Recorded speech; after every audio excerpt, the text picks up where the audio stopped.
Well, that's just prime.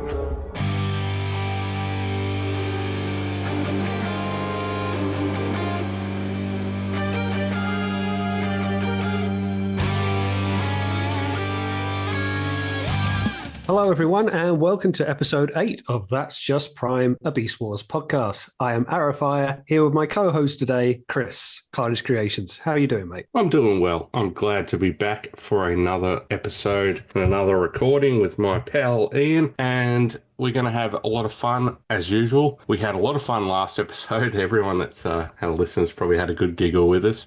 We had a really good laugh and good time. We had some great listener questions, so we really appreciate everyone sending those through. So keep sending them. We want to keep listening. But yeah, I'm doing well, mate, and I'm excited to get into this next episode. Yes, so we are reviewing the episode Double Jeopardy. We are starting to get the introduction of new characters now. This is very much going to be the theme really from the last episode, but much more prominent in this one now, where an introduction of a certain spider. So without further ado, let's crack into the episode. Chris, you want to take us through our runtime? Yeah, we're starting to get some more pods on the pod, put it that way. The second episode in a row, we're opening the episode with a pod falling from the sky, entering the atmosphere. But this time we get a little peek inside the pod, like this one's just got a glass top for some reason. And there's a very soon-to-be familiar protoform in this pod. Mainly, like, obviously it's Black Rat. We know that. We're not burying the lead here. But the head of the protoform is very much the crest and look of Black Rat now. So if you've never watched the episode before, you'd just be like, ooh, what's this in the pod? But everyone else will be like, oh, hey, Leonardo DiCaprio meme insert here. Back to the memes. So we open on Dinobot and Primal making their way down an ice canyon that sort of has a dead end, and Dinobot shivering, which is again quite funny. I know I'm broken record saying this, but I love when they animate anything to do with the Raptor mode, because just the head, it works so well. Anyway, they request a location on the pod, because they're like, where's this pod? We're standing in this canyon, we can't see anything, there's an ice wall in front of us. And Rat Trap says, well, it's a few meters from you. I don't know why I can't see it. And Primal goes, find it. A few meters horizontally, but not so much vertically. And the pod is precariously hanging on this ice cliff. We're back to this ice tundra again, which we were in the last episode. So they seem to be camping in this I'm going to go with Canadian region. I don't know. It just seems to be very north, very cold. And Dinobot is cold, which I think, okay, how can a Transformer be cold? But this is where I like to think organic flesh. Beast modes. This is where they're starting to blend in with their mammal and reptile forms and starting to react to the scenery around them. Mm-hmm. Yeah, look, the Preds have beaten them to it this time, surrounded by the usual suspects in Pterosaur, Waspinator, and Scorponok, who attack the Maximals, ultimately winning the battle and getting away with the pod. So we have Pterosaur and Waspinator shooting at Dinobot and Primal from above, but Scorponok is also waiting in the wings and actually causes a mini avalanche, which buries Primal and Dinobot under piles of snow, which leads for the stasis pod to be taken away, which I think is by Waspinator. Waspinator's carrying it, yep. He's carrying it. He's doing quite well for himself. Yep. So Primal's jetting after Waspinator, who's got the pod, thinks he's got them all lined up, and then Pterosaur comes along and shoots Primal in the back, who does a very slow motion fall down in the snow, and the Predacons retreat away with the pod. Now, this is going to leave Primal in the snow. He sort of coughs and splutters and looks up and says, well, that's just Prime. Now, I remember watching this, and I didn't watch the episode live. I remember I got someone to record it from me on VHS, and I didn't know you could do this. To make it everything fit on it, you could record in double speed. Oh, a long record, yeah. A long record. And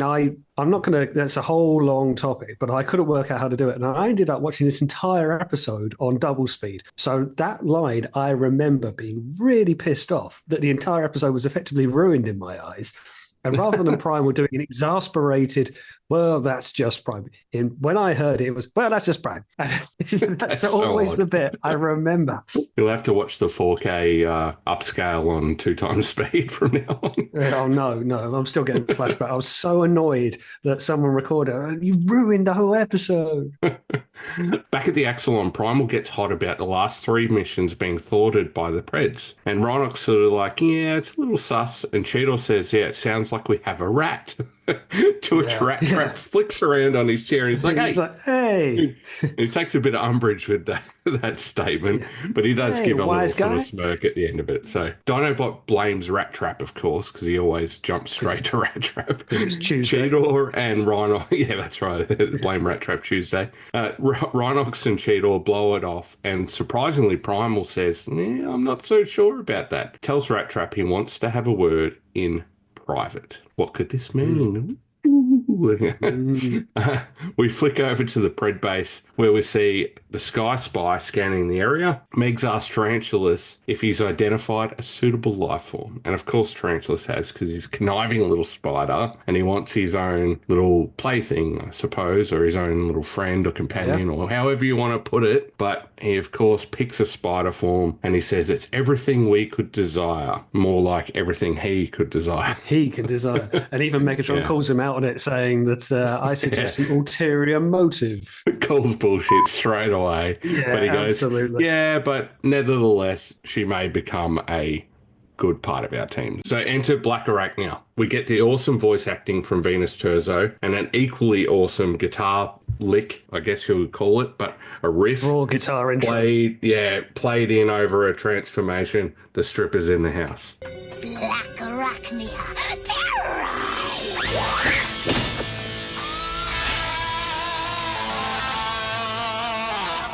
Oh, be still, my spinnerets. Now, as we say, Megs just straight out calls Tarantulas on his bullshit and says, you've got your own motives here, but he declares that I'm sure she'll make a great Pred nonetheless type thing. And we've got a new Predacon in the house. We have, and as it stands, this is to balance the books in the previous episode with Tigatron joining the Maximals, but more from afar, and now it's going to be 6 aside. And Black Arachnia turns up, of course, taking the form of a Black Widow spider, really leaning into an evil character, which you kind of get when you look at the Predacons. They're all sinister predators, and there's nothing tame about them. They're all of carnivorous or predator-like nature. So a Black Widow spider, much like a tarantula, is really going with that evil vibe. And ignoring the origins of how Black Arachnia's robot mode came about, it does fit her spider form. So she is a Black Widow spider. They are smaller and a bit more thin, where Tarantulas is a tarantula who's big and sort of thick. So they have that sort of contrast. Yeah, they have the contrasting two spiders there. Now, even though it's a very short little scene with her transforming, it's a cool scene. She transforms. It's a nice camera angle with the music playing, and again, the voice acting there is nicely on point. She's got a good look with the orange legs for spider mode, and then carrying a lot of yellow. She starts to have almost like this Spartan-like helmet on the go with a slender frame. It's a very kind of good silhouette of a robot mode as well, coming out of the beast mode. So it's a nice introduction of the character, but it's worth mentioning as well, she is a Maximal, not anymore. She has now been reprogrammed, and I guess we're coming into Generation 1 Megatron Constructicons, brainwashing or reprogramming, or are we building? But it looks like in this case that, remember, when all the pods land, they are Maximal pods, and they are being reprogrammed as Predacons, or at least they're being brainwashed. I think when we look at other introduction of characters with other pods that crash in times going on, unless there's a serious defect, you're more or less just brainwashing them. But she was a Maximal to start with. Correct, yeah. You rightly say all the pods were on the Axelon before they had that space battle that caused the ships to crash, and the pods were all jettisoned into orbit. So we know they're all Maximal protoforms, which we are led to believe were the crew of the Axelon that were in stasis. So, yeah, however it comes about, whether the Maximals get there first or the Preds get there first, it tends to be how it goes, again, unless there's some sort of defect. Now, back on the Axelon, speaking of which, the argument between Primal and Rat Trap gets a little loud, and Primal says, you're off to Sector 12, which they go, hold on, that's the lava pits. That's near the Pred base. That's suicide mission. Primal goes, well, we need to test him, sort of thing. So Rat Trap's going off on his little mission. Now, Rat Trap must have some really tough little feet, because he's walking around on what's essentially newly formed rock in this lava pit, and he's just wandering around these little twinkle toes. It's just one of those little things that it's irrelevant. It means nothing, but my stupid brain picks it up. It's worth picking up, isn't it? Because the other Maximals they're thinking Optimus is completely overreacted at this point. Rhinox is just not buying it. He's got a soft spot for Rat Trap, but Rat Trap's going off in an equal huff as anything else. Anyway, Rat Trap goes off on his suicide run to the lava pits, and the Predacons, turns out, to their surprise, or to no one's surprise, is they've been intercepting calls. Megatron sends Pterosaur to go and find I need to cut you off here. Back to our Tuesday communications problems. How are Optimus and Rat Trap communicating? And better yet, Megatron intercepts the comms and sends Pterosaur out to get Rat Trap. We're led to believe that these bases are a fair distance apart. Again, some days it's 50 meters. Other days they're communicating with golden almonds. Other days, like, bouncing lasers pick your lane, people. What do you want? Yeah. So Tuesday, not only, isn't it?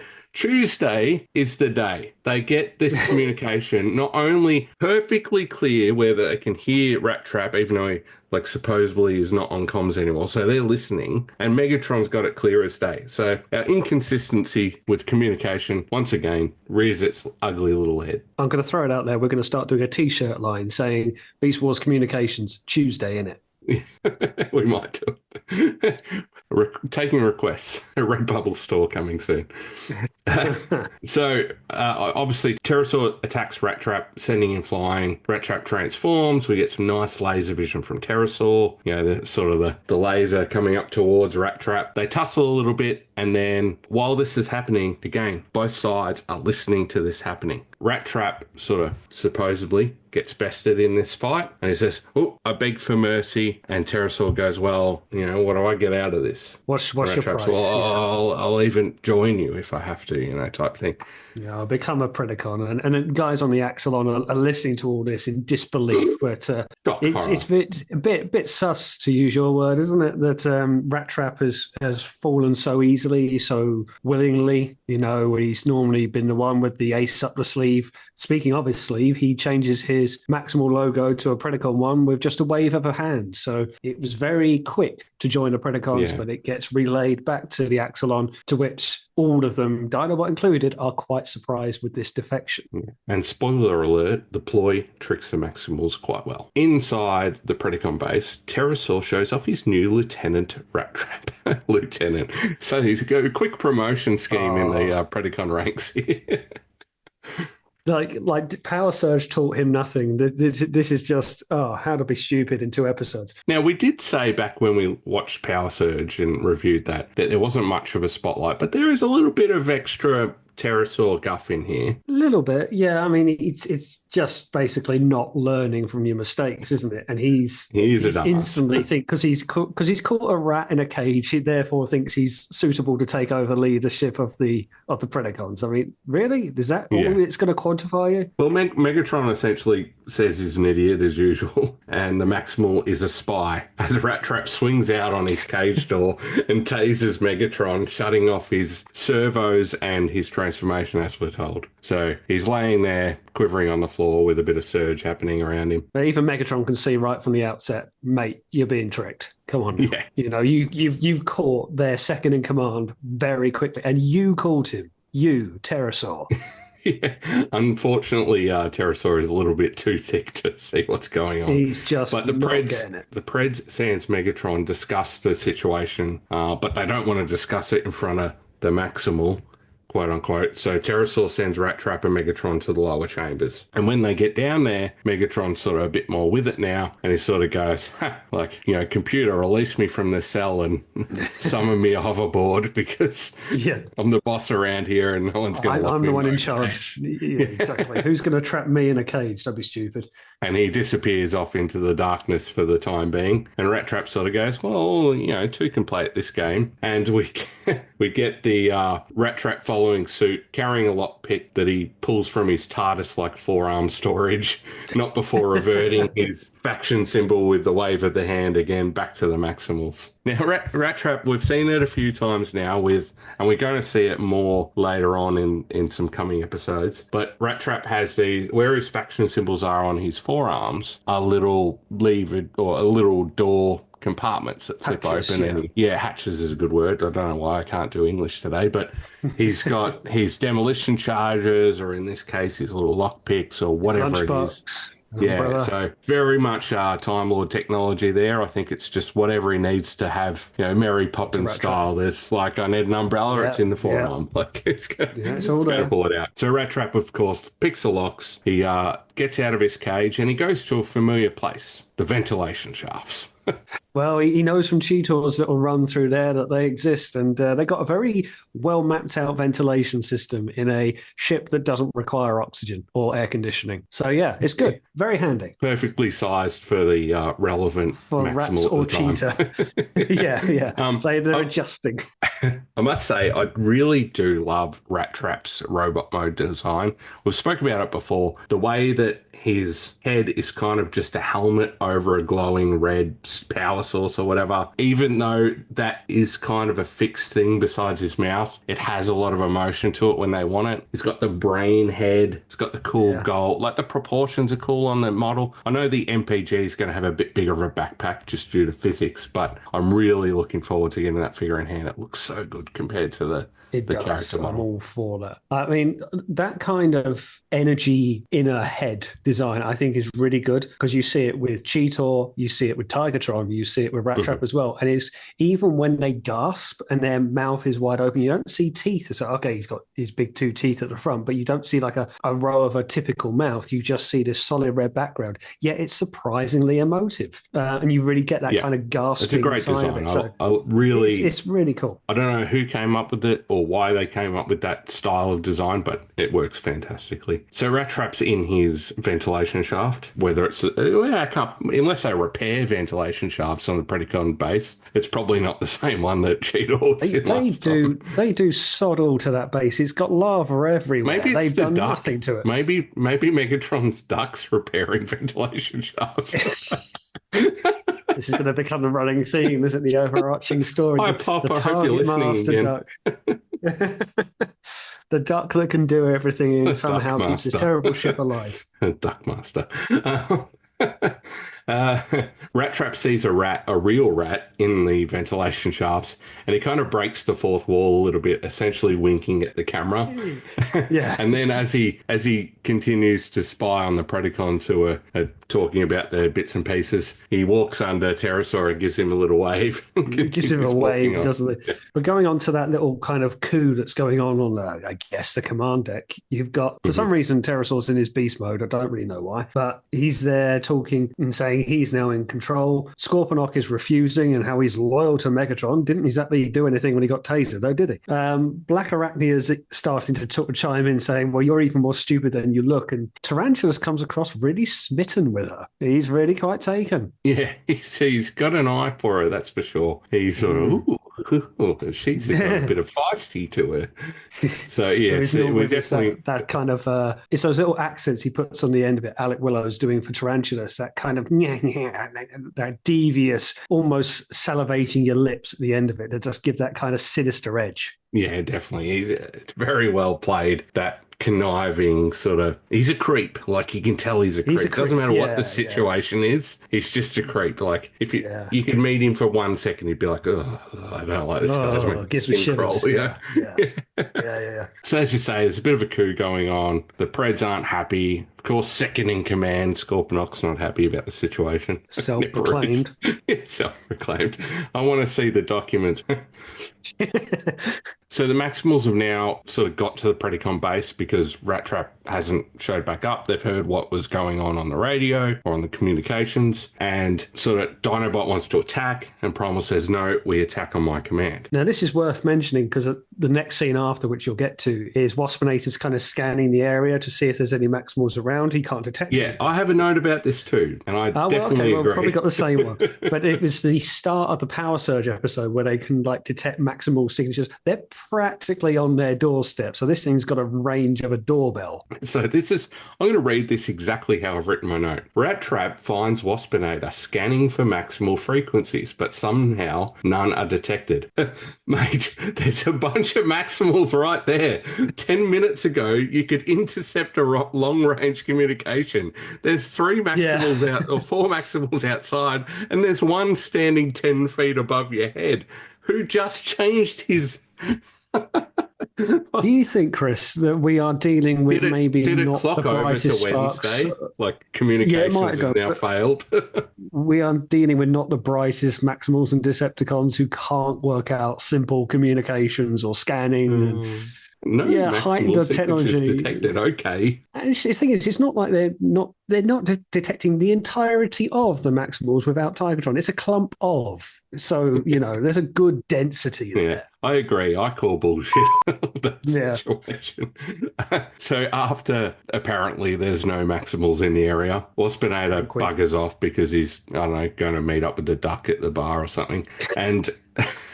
And Rat Trap jumps down and hacks the console, or opens up the console, and he finds a maximal chip, the obvious true reason for the lack of failed missions. Or not the lack of failed missions, say it again. Intercepted missions. Yeah, the obvious true reason why these missions keep getting intercepted, like they thought a spy was in their midst. Well, it wasn't. Yes. It was a chip. So every time they were doing something, the Preds knew what was happening. The duck probably did that as well. Yeah. So with the chip now removed, Rat Trap then decides to make his exit, gets back into the ventilation system, and heads his way back to his cage. But inadvertently trips a laser beam, which then traps him into a spider's web, a nice blue energon web that we haven't seen for a while, but we do see quite a lot throughout Beast Wars. This then triggers a computer's voice to say unauthorized access to a restricted zone. Doesn't say anything more than that. Doesn't say maximal signature detected. And it sounds off to effectively just Tarantula, so we're led to believe it announces to the entire base, but it looks like it's just Tarantulas, who has found said smaller rat earlier and is having some lunch. But he interrupts his lunch. The rat lives for another day, and off he trundles down the ventilation system. And it's a matter of time that Rat Trap tries to wriggle free, uses the blade that we see in the episode The Web.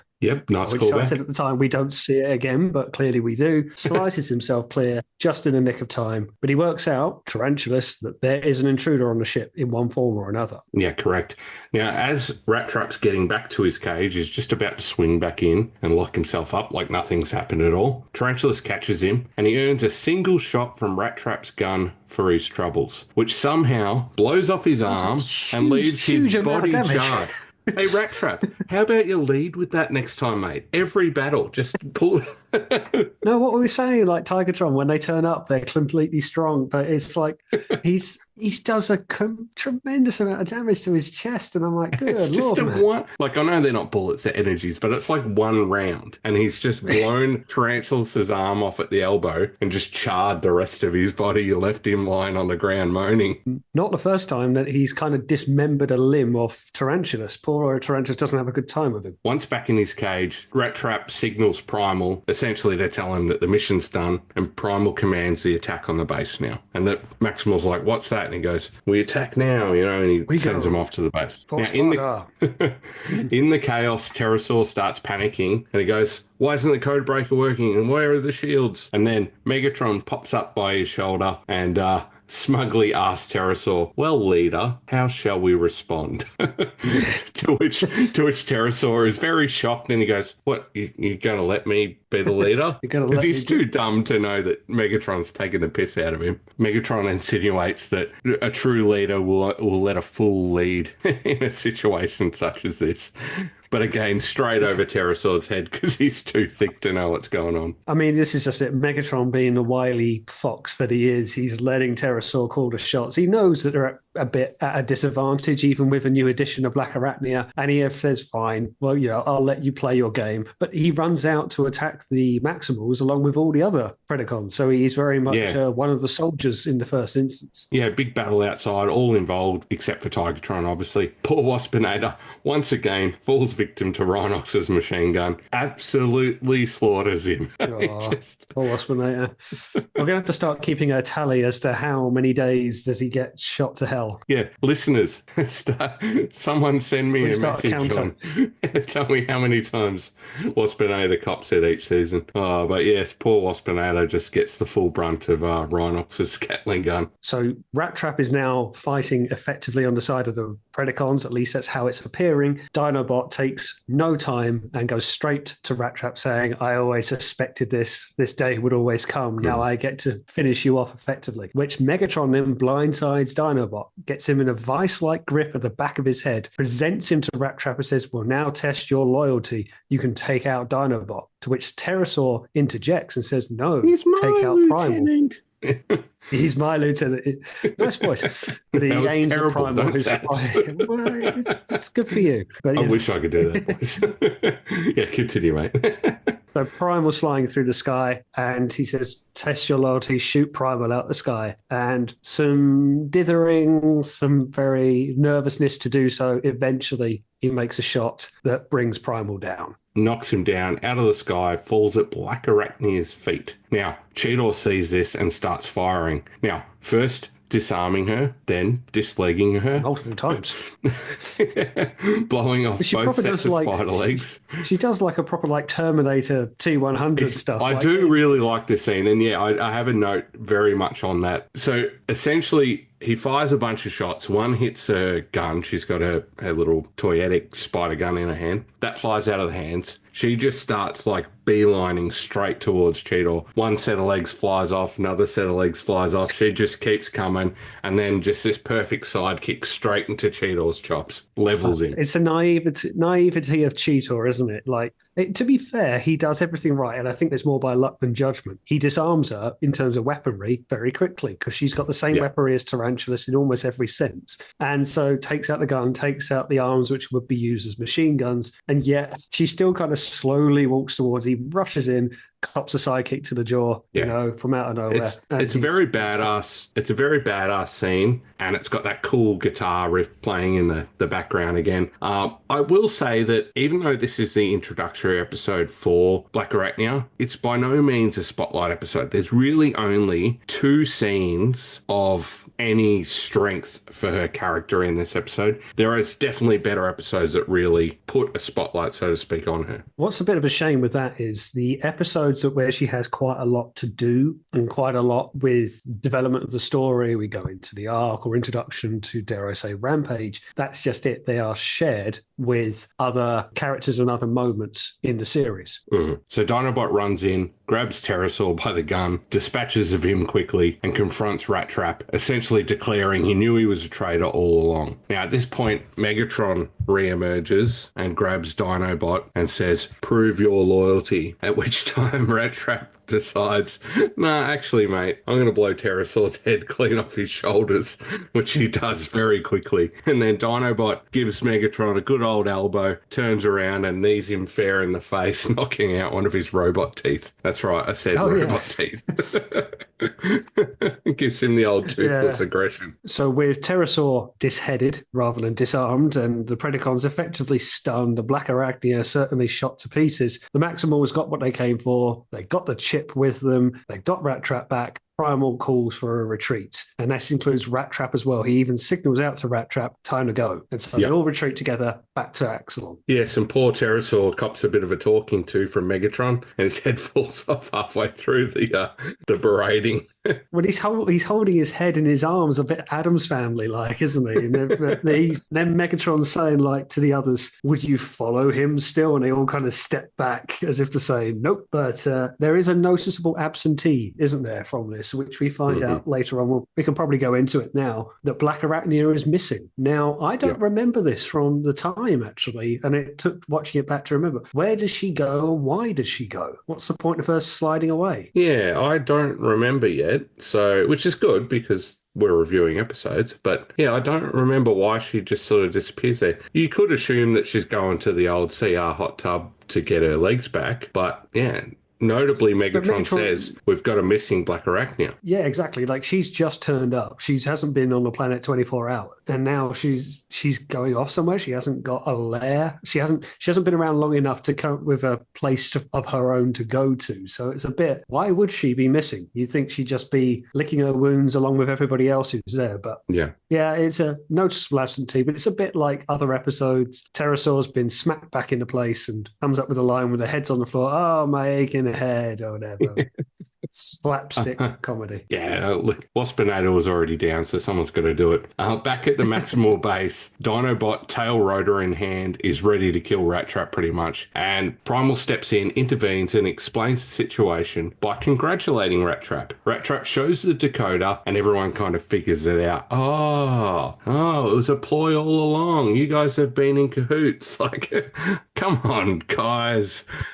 Some of this is I don't think Rhinox was too pleased with all keeping it. Why didn't you tell us? Or Cheetor was to say, what you could have told us. And Primal says, no, we had to keep the ruse going. We had to play the game. This is Primal being his own chess player. Yeah, they needed not only the Maximals to believe it so that they were pissed off and angry at Rat Trap, which will help the Predacons believe that Rat Trap has gone over to their side. So, look, it was a pretty smart ploy by Rat Trap and Primal from the start, and it was effective. They achieved what they wanted to do. They got the ship back, which they didn't know what was going on. It did feel like they had a spy in their midst. Rat Trap and Primal knew that wasn't the case, but they're like, well, how do we figure out what's going on? So Primal sent Rat Trap to the base. The only thing I was thinking, just quickly on the final line of the show, when Primal says to Rat Trap, you didn't have to make it quite so believable, holding his shoulder, to which Rat Trap comes with a bit of a wisecracking line of, what can I say? I was trying to miss. And it's sort of a bit of a wink and a little bit cheeky. Yeah, it's a little bit cheeky, isn't it? But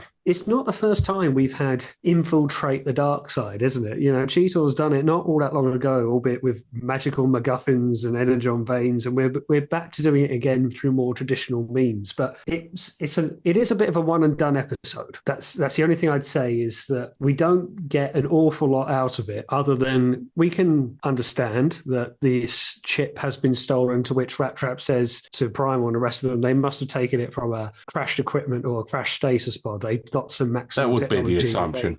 Yeah. Other than that, there's not really further development to the Beast Wars other than the introduction of Black Arachnia, which is a bigger part of this episode as anything else. We don't see too much more going on. Pterosaur tries to take over the Predacons again unsuccessfully, so it is a bit of a rinse and repeat formula to other episodes. And besides the pod at the start of the episode, this whole thing of Primal saying, oh geez, the last 3 missions have not succeeded, it's just kind of come out of nowhere, and then they sort of backtrack to that once we get the chip, and it sort of makes a bit more sense. But it feels to me when he says that, it's like, what do you mean? The last mission was successful, you got Tigatron. Because that's what we saw. Whether in their timeline they were doing something else, fair enough. I mean, I have heard there is a sense of that some of these episodes might be not placed chronologically. I've never fully believed that. There have been other series that I watch, you can really tell it's disjointed at the start. It doesn't have the carryover episode like Chain of Command, where we have longer standing stories. Pretty much the other ones are all tied up to this point. Previous episode,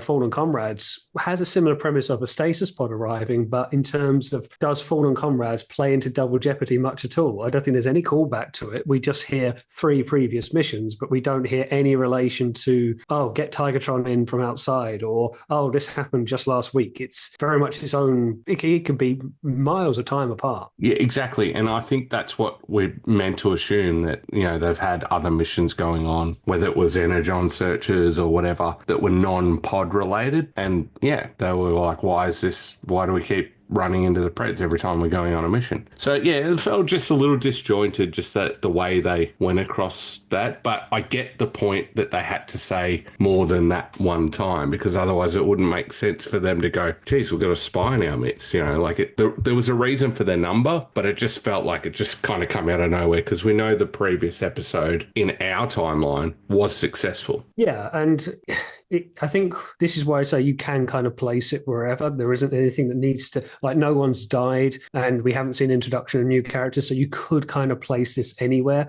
You could place it right after Equal Measures, really, or before it with Cheetor and the Energon Vein. It doesn't make a whole lot of difference. But, you know, we got introductions of stasis pods. We got introduction of a new character who is going to play a pretty pivotal point, but it probably does have to be placed here now because we've got Maximals with 6 with Tigatron, now with the Predacons with 6. If we didn't play this at any point, it wouldn't look even, would it? So yeah, and that may have been that may have been why they've structured it this way. And as you say, Black Arachnia is a very important character through all of these seasons from now on. She has a lot of pivotal roles, a lot of very important plot moving actions that she does, particularly in this season and season 3. So her introduction is quite important, but otherwise the episode was, it is what it is. Like, it's not, again, we keep saying there's not filler episodes, but this could be as close to a filler episode as you could get to one. Yeah, I mean, I think the only thing you can sort of say in contrast to Equal Measures is that did feel like a filler episode, even if it showed a couple of things like an Energon Vein. They couldn't blow up the bases because there was Tide. You know, other than that, it didn't introduce anything. At least the last 2 episodes have introduced new characters.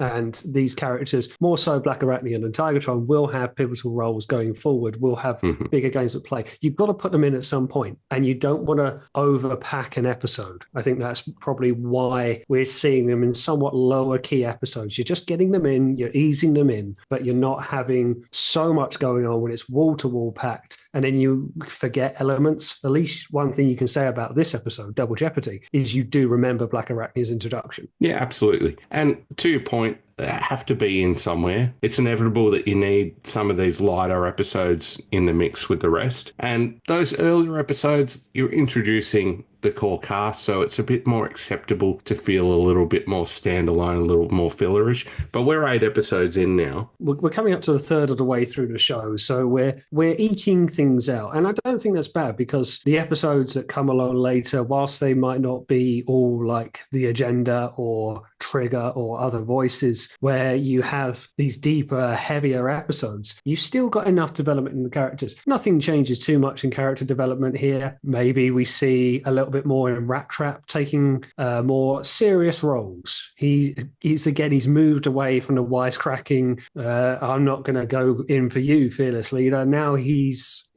going to the ruse, and he's going into the lion's den to go and play out what needs to be done. And so maybe we're seeing a bit more from Rat Trap in his development from this episode, if nothing else. Yeah, and a bit more idiocy from Terrasol. More to come. Yeah, but look, again, it's easy to say it's an okay episode. There's nothing wrong with it. There's some cool moments in it, but it's just, it's one of those is what it is episodes, particularly if you take Black Arachnia out of it. Oh, yeah, huge. Yeah. She's as much the look at for this episode as anything else, seeing a new character and how they interact. If she wasn't in it, and if it was just the original 5 cast members and maybe, I don't know, Terrasol taking Black Arachnia's place or whatever, it wouldn't have the same impact. So, no, thank God she was there. It's a way to be introduced. We don't know where she's gone, but we will see her again. Yeah. And look, the next 2 episodes, episode 9, A Better Mousetrap, and episode 10, Guerrilla Warfare, are big full-on episodes. So it's not a bad thing to have a little light episode here and then coming into those really strong ones next. Now, our next episode for That's Just Prime, a Beast Wars podcast won't be an episodic review. It will be something else. Now, stay tuned. Details to come very soon. So, but just be aware, it won't be an episode review. It will be something else, and it should be fairly exciting. So stay tuned. We got something cooking. We won't say too much, but we don't want to just do episode reviews all the time. We'd like to drop other things here and there. Have some guests, maybe. Who knows? We'll see. But yeah, see how we go. But that was episode 8, Double Jeopardy. Good enough episode, is what it is. We're happy to review it either way. So again, thanks for listening. And where can everyone find you when you're not at home? So you can find me on pretty much all social platforms, primarily YouTube with ArrowFyre with a Y. And I'm also on Blue Sky with X, Facebook, Threads for some reason. And I'm on Instagram where I'm arrow_fire. You will find me there doing mostly Transformer content, actually always Transformer content in one form or another, being reviews, what ifs, discussions, occasional live streams and things like that. Chris, where can the good people find you? Again, primarily on the YouTubes. You'll find find me Carnage Creations. I am Chris Carnage on X, Twitter, whatever, Blue Sky, and Instagram. And I'm on Threads as well. I think it just comes with the package with Instagram these days. Yeah. I don't use it for much. Look, I post mostly on Twitter because I get the most interaction there, to be fair, but Blue Sky and YouTube. So come and see us on our YouTube channels. That's primarily where we create our content. And of course, That's Just Prime has its own Twitter account, Blue Sky account, Instagram, YouTube, Facebook, the whole lot. Anywhere you want to interact with us, come along, follow us, send us a message. Again, we want more listener questions. We had heaps of fun last episode. We had a really good laugh. They were great questions. I really appreciate all 6 people. That's right, 6 people. I know that's not a huge number, but for your first lot of questions, it was a good run. So, yeah. And if you want to ask another question, you've already asked one, absolutely. We don't have any issue with that at all. No, please fire in the messages. They're really good. And I think just going back to the Twitter account for our podcast, That's Just Prime, I think that's close to 1,000 followers now. I'm pleased with that. Yeah. So, nearly 1,000 followers on Twitter now. So keep that up. Maybe we'll announce something, or we'll do something when we hit 1,000 followers. We'll make it a milestone anyway. So feel free to follow us there. Make it duck related. Yeah. Ducks on Tuesday. Now, do us a favour. When you do see our posts come up on the social, share them out, please. We want to get this in front of more people. We want more people to listen, and we want feedback as well. So let us know what you think of the episodes, what you like. Sometimes even let us know what you don't like. Be nice about it. We won't tolerate nonsense, but be constructive. And of course, we are on Spotify, Apple Music, Apple Podcasts, Podbean, all the derivatives of, and YouTube if you want to watch a waveform and interact with us. We often, when we can, unfortunately last week we both were indisposed. I was able to stick my head in for like a second. Often we try and join the live premiere on YouTube so we can chat along and make jokes with everyone that's watching. We get a few people there, but we'd like to see more. Yeah, absolutely. Do watch along. Do drop a comment as to when you decide to watch it as well. We like to work out when's best to drop these episodes. But you are watching them. We are seeing the numbers. So do keep it up. We really do appreciate it. Now, we have joked about this, and I know it's early days. Mind you, we have surpassed, just on listening platforms only, we're over 550 listens now, which I think is pretty good for a fledgling podcast. And we're into the hundreds on YouTube, which sounds like low numbers for YouTube, but for podcast, long format stuff is fine. So we may think about bringing out, it'll be made to order, like on a Redbubble site or something like that, some shirts or mugs or whatever. So let us know if you're interested in that. I think I'm personally going to make some for us anyway, just so we can have it on our things. But why not? So it's something that can be made to order. So we're not wasting money if you guys aren't interested, but you are. Let us know. Give us your feedback. Just something that we can play around with anyway. Just something to develop and grow the channel, grow the fan base as well, and get the word out there. Yeah. Also, I'm not stealing ideas because everyone does this, but if you're interested in us having a Discord or somewhere that you guys can interact and talk about Beast Wars primarily and start building a little community, let us know. I have one already. You're welcome to come and join my Discord anytime you want. It's open. You don't have to pay or anything like that. But if you're interested in one for the pod, we'd also like that feedback. So we're just trying to build things as we go along, and we need you guys, the listeners, to... And we give it back to you, the people, to give us the feedback so we know which direction that will be sort of fun for you guys. And we want everyone to be involved, and we want a sort of community here, not just us rambling about stuff all the time. Yeah, definitely. We want to get as many people involved and sharing a love of Beast Wars.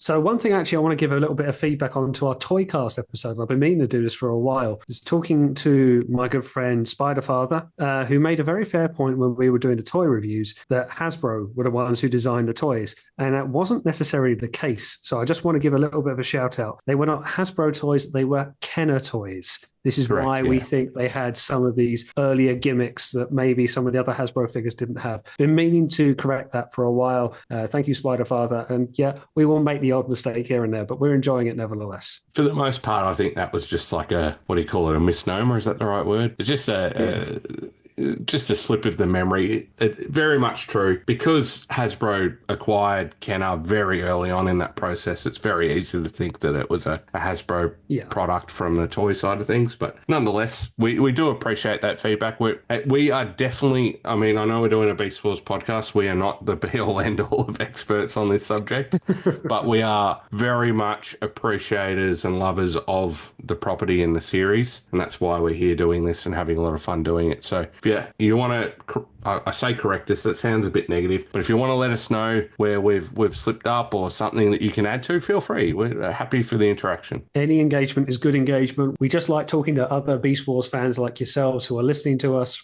We do appreciate any feedback we get towards it, good or bad. It's nice to have discussions about it. It's great fun doing this with you, Chris, so long may it continue. Yep, loving it. Thanks, mate. All right, everyone. Again, we appreciate you listening. Please share the podcast around when you see the release. And if you haven't yet, go back and listen to episode 7. That was a really good laugh. I think it's one of the most fun episodes we've had so far. So appreciate everyone. And we will see you on the next one. Bye-bye. Well, that's just prime.